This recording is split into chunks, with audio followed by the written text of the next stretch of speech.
Kes minu kanalit on jälginud, teavad, et mul oli autoga probleeme. Probleemi nimi oli Ice Possible. Ma ei leidnudki oma probleemi lahendust, vaid asi läks aina hullemaks ja hullemaks. Proovisin autos kõiki nuppe keerata näiteks. Kujutad sa ette?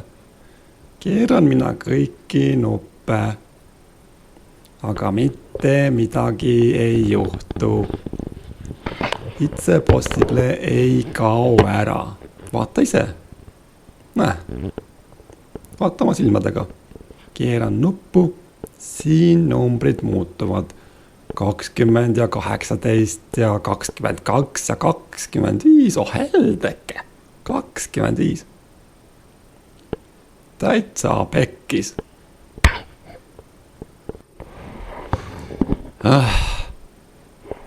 Mu auto on nässus.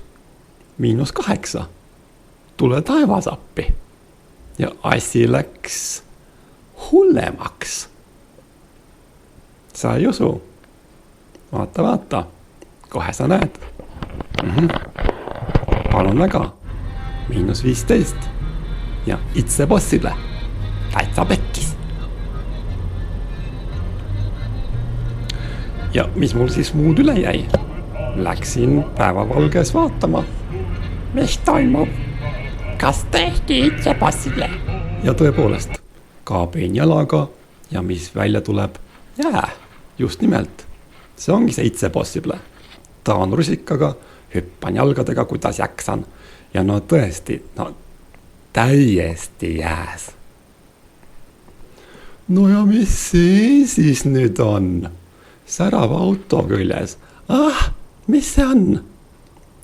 Õnneks hakkas mulle lõpuks selguma, et viga ei ole autos. Ei ole, sest vaata, juba on -4. Mida see tähendab? See tähendab kliimamuutust. Aga miks? Kliima muutub. Kliima muutumises on süüdi Putin. Jah, nii lihtne see ongi. Minu auto oli jääs, sest Putin saatis külma ilma Eesti peale. USA aitab Putin võimule endale sobiva presidendi. Näiteks Suurbritannia astub Euroopa Liidust välja, sest Putin käseb nii. Ungari mässab Euroliidu vastu, jälle Putin. Ent Eesti front on liberaalsed demokraatlikud vabadused. Ja sellepärast on meil 5.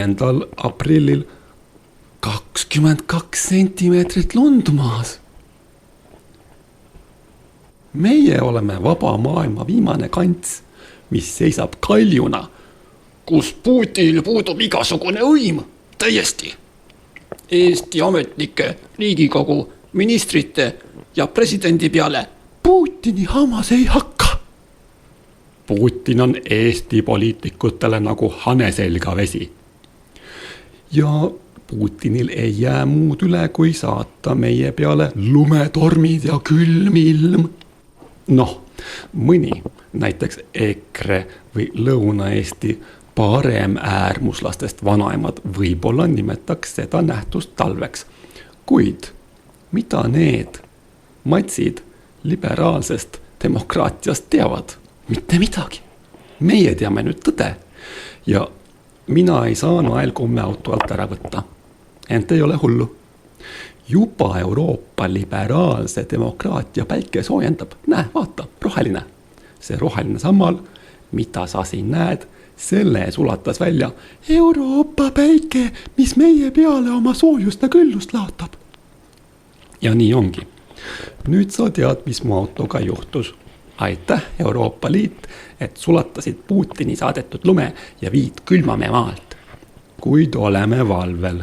Eelmisel kevadel sadas Eestis 9. mail lumi maha. Mida te arvate, kes selle taga oli?